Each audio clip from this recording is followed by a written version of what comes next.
fotoana mamizao ianaranay antongotrao izahay izay mpianatrao koa mitenenare Jesu malalo izahay iaino tsaranao ka irote niavy aminao itoetsabetsaka amponaya koa mitenenare Jesu malalo izahay iaino tsaranao ka irote niavy aminao itoetsabetsaka amponaya irote niavy aminao itoetsabetsaka amponaya.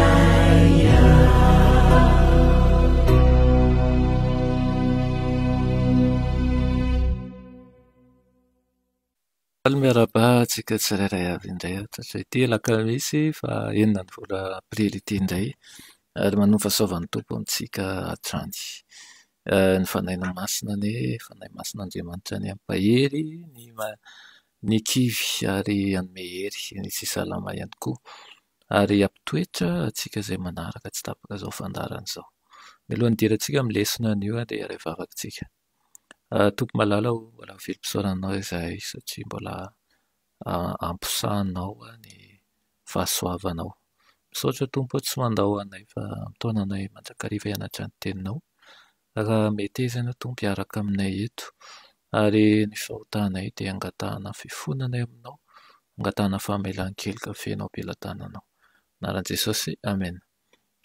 Teny lesonantsika androany dia manao hoe izay ho toetra ratsy izay. Izay ho toetra ratsy izay. Araka ny lalàna namboarin'Andriamanitra hifehy natiora, ny vokatra hatrany no ao aorian'ny toe-javatra anankiray ary azo antoka tokoa izany. Manam-porofo ny fisian'ny famafazana ny fijenjana. Misy antony avokoa ny toe-javatra rehetra ao anatin'izany. Mety hamitaka ny naman'ny olona sasany ary azo tera sitraka noho ny asa izay tsy nataony akory, saingy tsy ahitana izany famitana izany eo amin'ny natiora. Ho an'izay mamboly tsy mahatoky dia manjary fanamelohana ny fijenjana. Mitombina koa izany eo amin'ny sehatra ara-panahy amin'ny fisehoana ivelany ihany no ahitana ny fahombiazan'ny ratsy.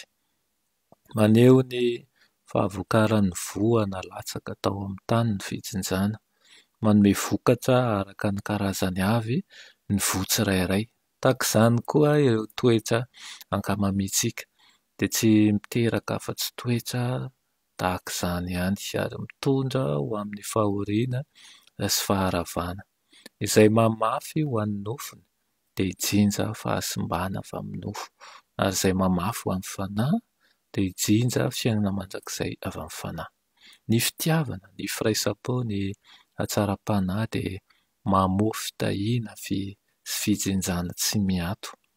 Raha toa ka ny hanalavitra an'Andriamanitra sy tsy hanana omby ianao amin'ny maha-kristianina anao, arak'izay voalazan'ny Baiboly dia aoka hiova fo satria ny toetra izay entinao mandritra ny fotoam-pahasoavana no toetra izay hanananao rehefa ho avy Kristy.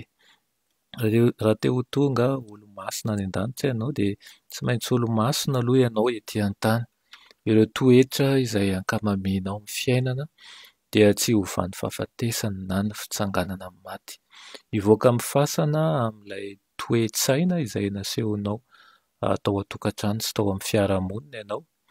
Tsy manova ny toetra i Jesosy amin'ny fiaviany. Tsy maintsy tanterahana ankehitriny ny asa fanovana. Ny fisainantsika andavanandro no mamaritra ny ho avintsika.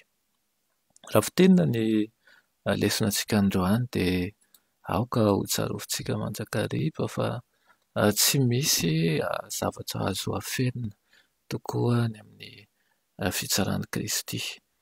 Ary tahaka ny olona anankiray izay mamboly dia mijinja rehefa tonga ny fotoana fijenjana. Izay nahafahantsika ihany tsy maintsy ho jenjaintsika. Ary raha mahafafy ny tsara isika dia hijinja ny vokatra tsara. Raha mamafy ny fandresena isika dia hijinja ny fandresena ihany koa. Fa raha mamafy dia ratsy isika dia hijinja vokatra ratsy. Ary tsy afaka hamafy ny tsara isika ratsy misy ny fahatsarana. Dia ilay tompony tsara indrindra dia i Kristy irery ihany. Izy no manome ny voatsara ary mampitombo izany ao anatintsika mba ahafahantsika mamoa avo roa eny amin'ny vokatra tsara. Ary aoka ihany koa ho ahatsiarovana fa tsy afaka manova ny toetra, tsy hoe amin'ny fiavian'i Kristy eny amin'ny rahona lanitra vao hanova ny toetra i Kristy na ianao koa vao vonona hanova ny toetra anao, fa manomboka izao ny fiovana ny toetra. Manomboka izao ny fiandaniana amin'ny Kristy ary omeny ny fahaiza-manao rehetra, hiatrika ny fakapana rehetra ary ampiny mba ho amin'ny fahamasinana manjakariva isika. Dia azonao atao ny manao fahatapahan-kevitra androany ary mivavaka manokana hapetrao am-pelatan'Andriamanitra ny faniriana, ny fikasana, ny hiandany aminy fa omeny ny fahaiza-manao rehetra, indrindra ny fanahy masina mba hoentinao miady ary koa manatsara ny lalana izay hodiavana ary koa ny ahafahana mandray mahazo toky teny amin'ny ahazahoana ny fahasoavan'ny Tompo manjakariva. Vavaka isika, sotranao izay iray hony amin'izany lesona nomenao anay izany, izay mampatsiahy manjakariva fa izay fafinay an'io tokoa no hitsinjahanay. Amboleo voatsara Tompo ao anatinay.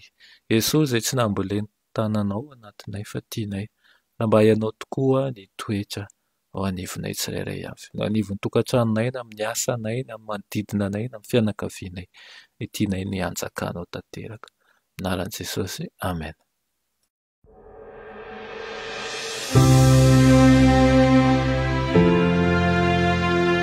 Mianatra eo an-tongotry Jesosy isan'andro.